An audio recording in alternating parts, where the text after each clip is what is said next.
નમસ્કાર, આપ જોઈ રહ્યા છો ન્યૂઝ 18 ગુજરાતીને તમામ મહત્વપૂર્ણ સમાચારની સાથે હું છું લુબના ખાન। કોંગ્રેસનું રાષ્ટ્રીય અધિવેશન અને સીડબ્લ્યુસીની બેઠક મળશે। ગુજરાતમાં 64 વર્ષ બાદ મળી રહ્યું છે ગુજરાતમાં અધિવેશનના પગલે 18 કમિટીઓનું કરાયું છે ગઠન।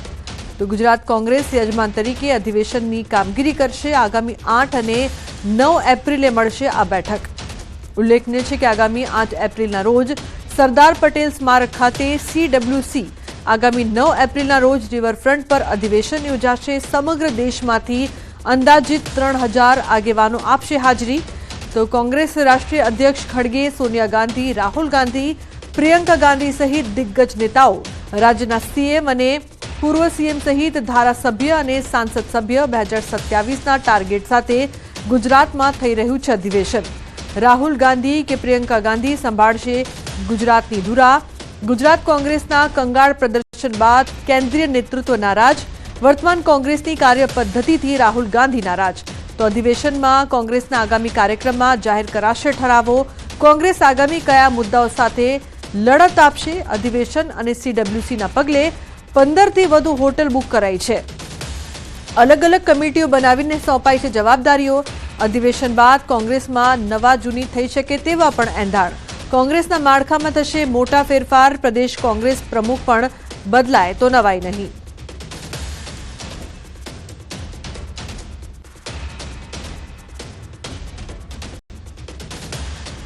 તો કોંગ્રેસનું રાષ્ટ્રીય અધિવેશન અને સીડબ્લ્યુસીની બેઠક મળશે। ગુજરાતમાં 64 વર્ષ બાદ મળી રહ્યું છે ગુજરાતમાં અધિવેશન। તો સંવાદદાતા પ્રણવ લાઈવ જોડાયા છે વધુ માહિતી આપવા માટે। પ્રણવ, 64 વર્ષ બાદ ગુજરાતમાં અધિવેશન અને કોંગ્રેસ માટે ખૂબ જ મહત્વપૂર્ણ કહી શકાય। શું અપડેટ છે આપની પાસે પ્રણવ?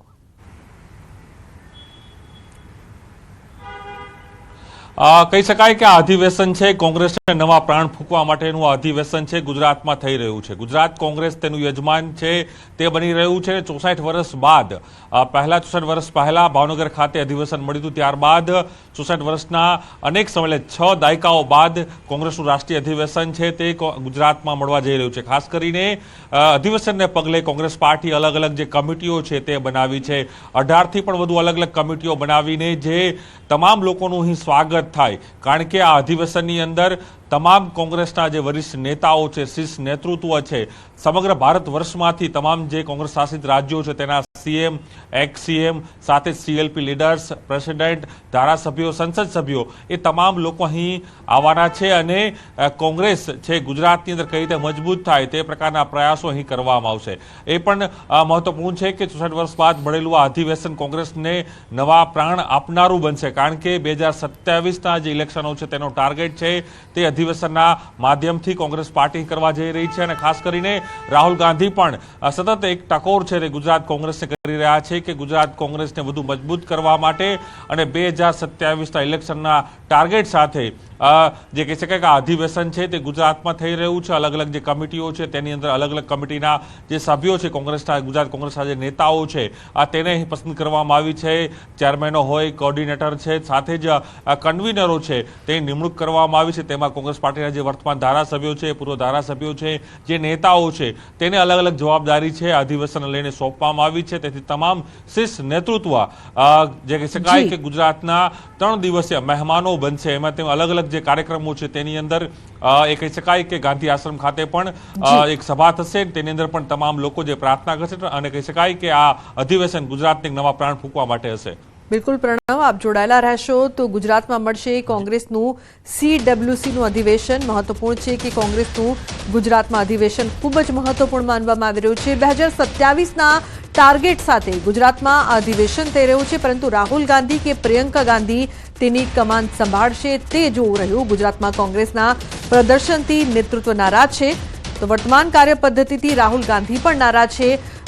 પ્રણવ જોડાયા છે વધુ માહિતી આપવા માટે। પ્રણવ, હવે એક મહત્વનો સવાલ, રાહુલ ગાંધી કે પછી પ્રિયંકા ગાંધી, કોણ સંભાળશે નેતૃત્વ? કારણ કે હવે નવા જૂની પણ થઈ શકે તેવા પણ એંધાણ છે પ્રણવ।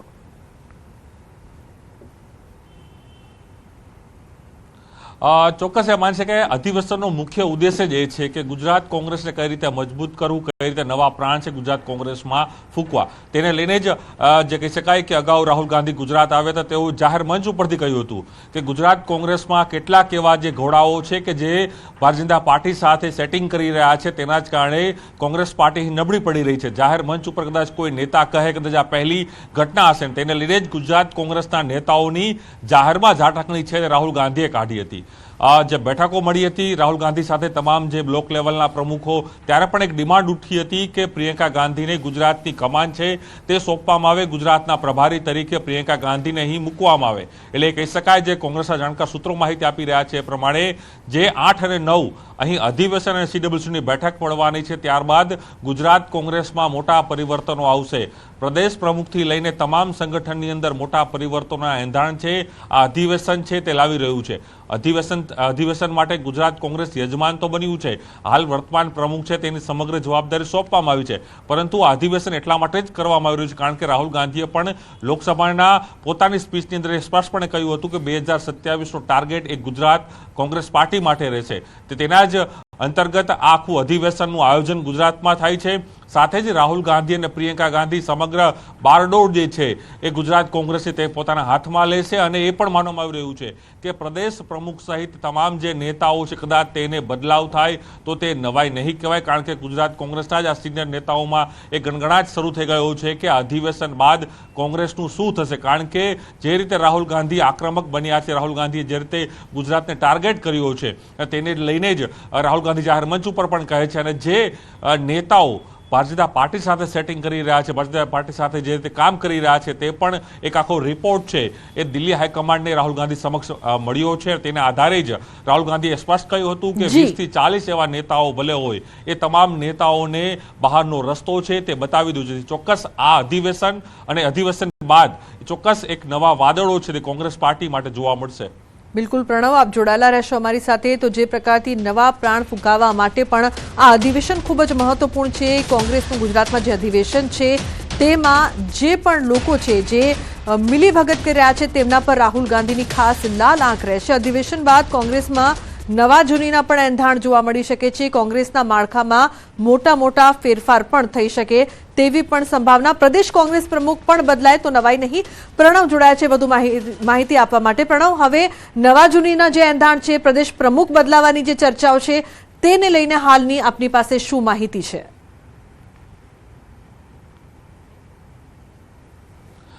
લુડા, ચોક્કસ એ માની શકાય કારણ કે જે રીતે રાહુલ ગાંધી ગુજરાતની મુલાકાતે આવે છે, રાહુલ ગાંધી જાહેર મંચ ઉપરથી એ સ્પષ્ટપણે કહે છે કે કેટલાક નેતાઓ છે તે પાર્ટી વિરુદ્ધ કામ કરી રહ્યા છે. પાર્ટીમાં અનેક નેતાઓ માત્ર ખાલી કહેવા ખાતર નેતાઓ બની ગયા છે અને તેને લઈને જ ગુજરાત કોંગ્રેસના જે કાર્યકર્તાઓ છે તેમાં નિરાશા જોવા મળી રહી છે અને તેને જ અનુરૂપ તમામ જે અલગ અલગ જે સર્વે છે તે કોંગ્રેસ પાર્ટી તરફથી પણ અહીં કરવામાં આવ્યા છે. જે જાણકાર સૂત્રો માહિતી આપી રહ્યા છે કોંગ્રેસ પાર્ટીના જ કે દિલ્હી હાઈકમાન્ડ સમગ્ર પ્રદેશ કોંગ્રેસની જે કામગીરી થઈ રહી છે તેનાથી સ્પષ્ટપણે નારાજગી વ્યક્ત કરી રહ્યા છે. કારણ કે 30 વર્ષ એટલે 3 દાયકાઓ સુધી કોંગ્રેસ પાર્ટી ગુજરાતમાં કેમ સત્તા ના મેળવી શકે. 2017માં રાહુલ ગાંધી ગુજરાત આવે છે, અનેક યાત્રાઓ કરે છે અને સારું પરફોર્મ છે એ કોંગ્રેસ પાર્ટી કરે છે, પરંતુ 2022ની અંદર જે પરિણામો આવે છે માત્ર કોંગ્રેસ પાર્ટી 17માં સિમેટાઈ જાય છે. એમાં પણ અલગ અલગ જે ધારાસભ્યો છે તે પાર્ટી છોડે છે. અત્યારે માત્ર 10 થી 12 ધારાસભ્યો એ કોંગ્રેસ પાર્ટી પાસે રહ્યા છે. ત્યારે આવનારા 2027 માટે એનો મુરતિયો કોણ હશે? એટલે કહી શકાય કે સેનાપતિ કોંગ્રેસ પાર્ટીના કોણ હશે? શું શક્તિસિંહ ગોહિલના નેતૃત્વમાં જ આવનારા ઇલેક્શનો લડાશે? તે એક સૌથી મોટો સવાલ છે. કારણ કે રાજકીય વિશ્લેષકો અને સાથે જ કોંગ્રેસ પાર્ટીના એ ગણગણાટ એ થઈ રહ્યો છે કે આવનારા અધિવેશન બાદ કોંગ્રેસ પાર્ટીમાં મોટા ફેરફાર જોવા મળશે. કારણ કે રાહુલ ગાંધી ખુદ, પ્રિયંકા ગાંધી ખુદ એ સમગ્ર બાગડોળ છે એ કોંગ્રેસ પાર્ટીની સંભાળશે અને ગુજરાતની અંદર કોંગ્રેસ પાર્ટીને કઈ રીતે મજબૂત કરવી તેના પ્રયાસો કરશે. તો તેથી જ એ પણ અહીં જે સમીકરણો મળી રહ્યા છે, સાથે જ એ પણ માહિતી મળી રહી છે કે ખુદ શક્તિસિંહ ગોહિલ જે પ્રદેશના પ્રમુખ વર્તમાન છે તેઓએ દિલ્હી હાઈકમાન્ડને એ સ્પષ્ટપણે કહ્યું છે કે મને આ જવાબદારીથી મુક્ત કરવામાં આવે. કારણ કે તેઓએ એ પણ અગાઉ પણ જે શીર્ષ નેતૃત્વ છે કોંગ્રેસ પાર્ટીના તેને કહ્યું હતું કે મને આ જવાબદારીથી મુક્ત કરવામાં આવે. હાલ ભલે મને કાર્યકર્તા તરીકે જવાબદારી સોંપી છે, પરંતુ હું આ જવાબદારીથી મુક્ત થવા માંગુ છું. નવા વ્યક્તિને ચાન્સ આપવામાં આવે. નવા વ્યક્તિ છે જે યુવા. જી બિલકુલ, આભાર આ સમગ્ર માહિતી બદલ. તો 2017 2027માં સેનાપતિ કોણ તે સૌથી મોટો મુદ્દો રહેશે આ અધિવેશનમાં. તો રાજકોટમાં રાજકુમાર જાટના મોત મામલે ખુલાસો. મૃતક રાજકુમાર જાટનો ફોરેન્સિક રિપોર્ટ સામે આવ્યો. ફોરેન્સિક રિપોર્ટમાં અનેક ચોંકાવનારી હકીકતો સામે આવી. રાજકુમારના શરીર પર 4 સેન્ટીમીટરના નિશાન મળી આવ્યા છે. લાકડીથી મૂઢ માર મારવામાં આવ્યો હોય તેવું પણ અનુમાન છે. ગુદામાં 7 સેન્ટીમીટર ઊંડો ચીરો પણ મળી આવ્યો છે.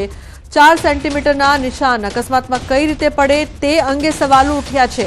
અનેક શંકા ઉપજાવે તેવા નિશાન મળી આવ્યા છે. ઈજાના નિશાન 12 કલાક પહેલાના હોવાનું અનુમાન છે. તો રાજકુમારના શરીર પર જે નિશાન મળ્યા છે, ફોરેન્સિક રિપોર્ટમાં ચોંકાવનારી હકીકતો સામે આવી છે, જે બાદ તપાસ છે તેનો કહી શકાય કે તેની દિશા છે તે બદલાશે.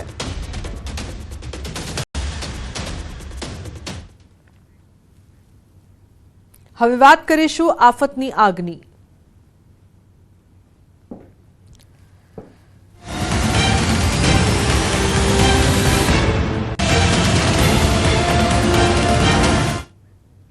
તો 24 કલાકમાં રાજ્યમાં 7 જગ્યાએ ભીષણ આગ લાગવાની ઘટના બની છે. સુરત, અમદાવાદ, સુરેન્દ્રનગરમાં લાગી આગ.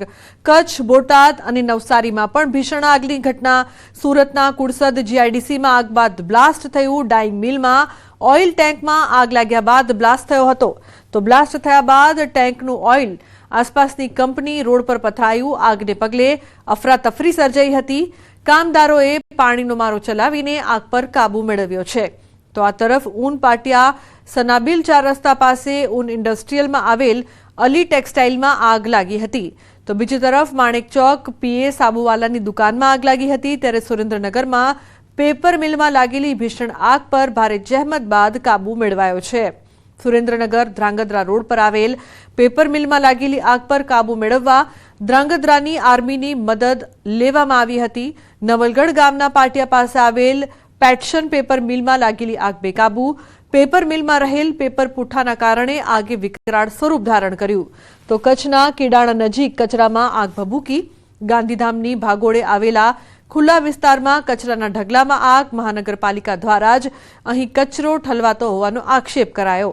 ત્યારે બોટાદ તાલુકાના જમરાડા ગામે રોડ પર કારમાં આગ લાગી હતી. અને નવસારીના ચીખલી તાલુકાના આલીપોર ગામ પાસે 2 ગાડીઓ સામસામે ટકરાતા અકસ્માત થયો હતો.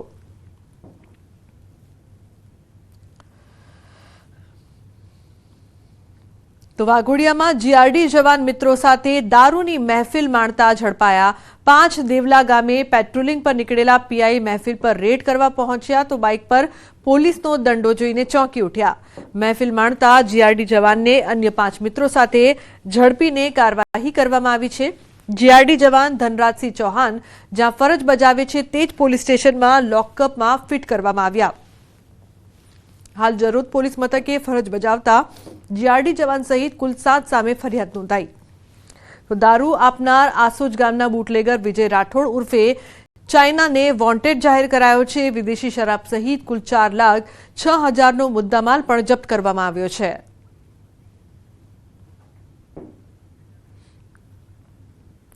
અમદાવાદમાં કાળઝાળ ગરમીની શરૂઆત થઈ ચૂકી છે. ત્યારે ગરમીથી થતી શરીર સંબંધિત સમસ્યાઓમાં પણ ધીરે ધીરે વધારો થશે, જેના કારણે સિવિલ હોસ્પિટલ દ્વારા આગોતરી તૈયારીઓ આરંભી દેવાઈ છે. દર્દીઓના સગા માટે શેડની વ્યવસ્થાની સાથે પાણી, પંખા અને બેસવા માટે બાંકડા પણ ગોઠવી દેવાયા છે. આ ઉપરાંત 1200 બેડ હોસ્પિટલની સામે બાળકો માટે પણ વિશેષ વ્યવસ્થા કરાઈ છે. દર્દીઓની સંખ્યા વધે તો વિશેષ વોર્ડ પણ કરાશે તૈયાર.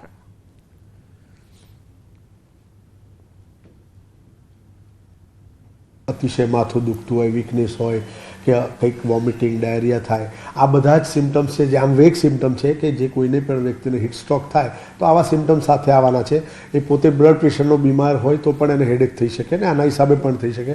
એટલે એવા દરેક વ્યક્તિને ટ્રોમા સેન્ટરમાં આવે ને એના માટેની બધી વ્યવસ્થા ત્યાં થઈ જશે. જરૂરી ORSના પેકેટ ગણો કે પછી એને કેવી રીતે આપણે એડમિટ કરી અને સારવાર આપવી એની વ્યવસ્થા પણ કરવામાં આવી છે. અને જો એવા દર્દીઓ વધશે તો એ પ્રમાણે એના હિટ સ્ટ્રોક વોર્ડની પણ આગળ વિચાર કરશું. યાત્રાધામ દ્વારકામાં વધુ એક વખત આંખલાનો આતંક. જગત મંદિર નજીક 2 આંખલા વચ્ચે યુદ્ધ સર્જાયું. આંખલા યુદ્ધના કારણે નાસભાગ સર્જાઈ હતી। અનેકવાર આંખલાના યુદ્ધના કારણે સ્થાનિકોના જીવ જોખમમાં મુકાઈ રહ્યા છે। અવારનવાર આંખલાઓના આતંક છતાં તંત્રની નહિવત કામગીરી।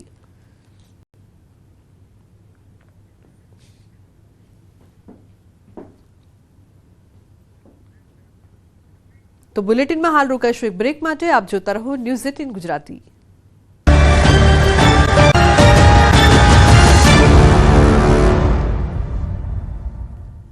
Welcome back. સમાચારમાં આગળ વાત કરીએ તો ઘરમાં ઘૂસ્યો દીપડો, રહીશોના જીવ તાળવે ચોંટ્યા। બનાસકાંઠાના ગામમાં દિલધડક રેસ્ક્યુ ઓપરેશન। પાલનપુરના વાસણ ગામમાં ઘરમાં દીપડો ઘૂસ્યો। ખેતરના મકાનમાં દીપડો ઘૂસી જતા અફરાતફરી મચી।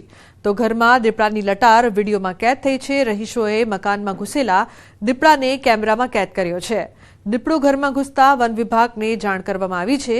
વન વિભાગની ટીમે ઘરમાં ઘૂસેલા દીપડાનું રેસ્ક્યુ ઓપરેશન કર્યું।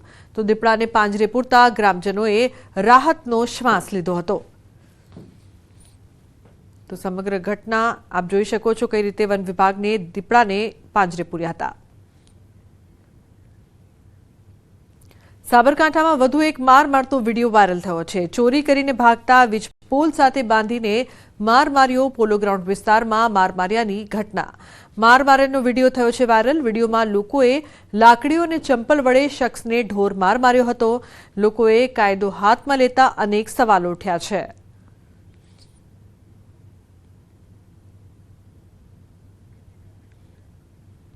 યુવાનો ફેમસ થવા માટે અવનવા સ્ટન્ટ કરવાના શોખીન બન્યા છે। જાણતા જાણતા ન બનાવવાની રીલ બનાવીને મુશ્કેલીમાં મુકાયા છે। નસવાડીના સોડતના યુવાન સાથે પણ આવું થયું। બાઇક પર છરા સાથે ઇન્સ્ટાગ્રામ પર રીલ બનાવવી ભારે પડી। પોલીસને વિડીયો હાથે લાગતા કરી કાર્યવાહી। યુવાન સુનિલ તડવીને પોલીસે બિફોર આફ્ટર વિડીયો બનાવી કાયદાનો પાઠ શીખવ્યો હતો।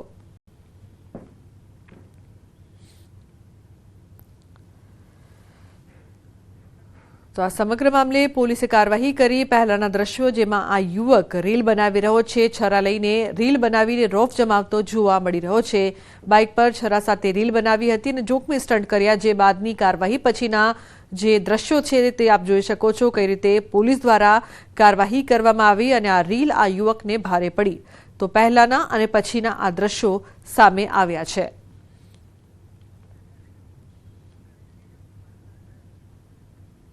અમદાવાદમાં અસામાજિક તત્વોનો આતંક, જાહેરમાં મારામારીનો વિડીયો વાયરલ થયો છે। નવા વાડજનો વિડીયો 2 મહિના જૂનો હોવાનો દાવો થઈ રહ્યો છે। જેબુ સરદાર અને તેના ગેંગનો વિડીયો હોવાની ચર્ચા। ન્યૂઝ 18 ગુજરાતી આ વિડીયોની પુષ્ટિ નથી કરતું।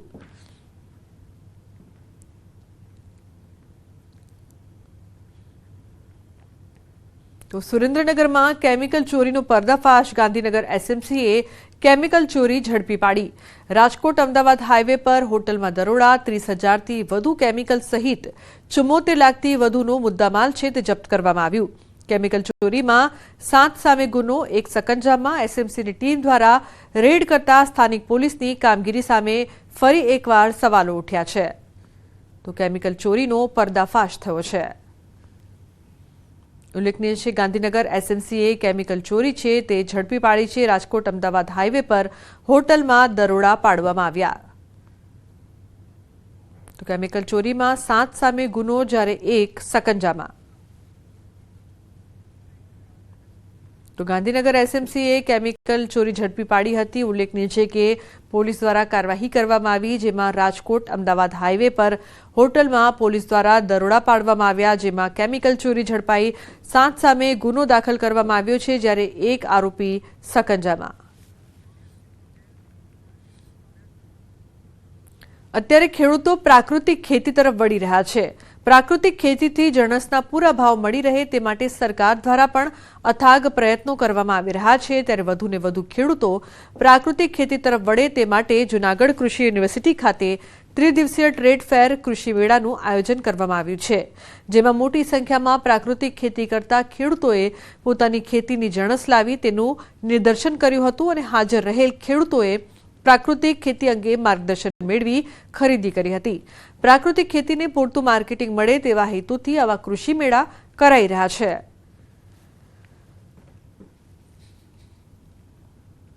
પોષણક્ષમ ભાવ પણ રાખ્યા છે અને પબ્લિકને પરવડે એવું બધું આ વસ્તુ અને પ્રાકૃતિક ખેતી એક છે ને આજે ની તો કાલે અપનાવી જ પડશે, કારણ કે જમીન બંજર થઈ ગઈ છે. હવે ઉત્પાદન દેવામાં આવે કાંઈ એમાં કચાશ જમીન કચાશ કરે ને, આપણે એને કાંઈ ખોરાક આપતા નથી એટલે જમીનમાં ઉત્પાદન થતું નથી. દિવસે દિવસે જમીનનો સેન્દ્રીય કાર્બન ડાઉન થતો જતો હતો અને એની અંદર રાસાયણિક બહુ કરવું પડતું હતું. ત્યારથી મને ખબર પડી કે આ રાસાયણિક છે માનવ માટે બહુ નુકસાનકારક છે. ત્યારે મેં 11 વર્ષથી પ્રાકૃતિક ખેતી અપનાવી. એની અંદર વધારે પડતું ઘનજીવામૃત, જીવામૃત, બીજામૃત એવા બધા અગ્નિઅસ્ત્ર, બ્રહ્માસ્ત્ર એવા શસ્ત્રો હું ખેતી ચાલુ કરી અને એમાં વધારે પડતી સફળતા, બહુ સારી સફળતા મળી ગઈ. મેળાનો મુખ્ય ઉદ્દેશ છે કે જે પ્રાકૃતિક કરતા ખેડૂતો જે ઓર્ગેનિક ફાર્મિંગ ખેતી કરી રહ્યા છે એ ખેડૂતોને એક માર્કેટિંગ માટેનું મોટું પ્લેટફોર્મ પૂરું પાડવાનું છે. અને આ 3 દિવસના મેળામાં 200 કરતા વધારે સ્ટોલ છે અને આ 3 દિવસના મેળામાં જુનાગઢથી નજીકના વિસ્તારો, નગરજનો જે છે એ મુલાકાત લઈ અને ડાયરેક્ટ જે પ્રાકૃતિક ખેતી ઝેર મુક્ત જે ખોરાક છે એ ડાયરેક્ટ ખેડૂત પાસેથી લઈ અને ડાયરેક્ટ જ તેમના ઘર સુધી પહોંચશે એવાનો મુખ્ય ઉદ્દેશ છે. તો બુલેટિનમાં હાલ બસ આટલું જ. તમામ મહત્વપૂર્ણ સમાચાર માટે આપ જોતા રહો ન્યૂઝ 18 ગુજરાતી. નમસ્કાર.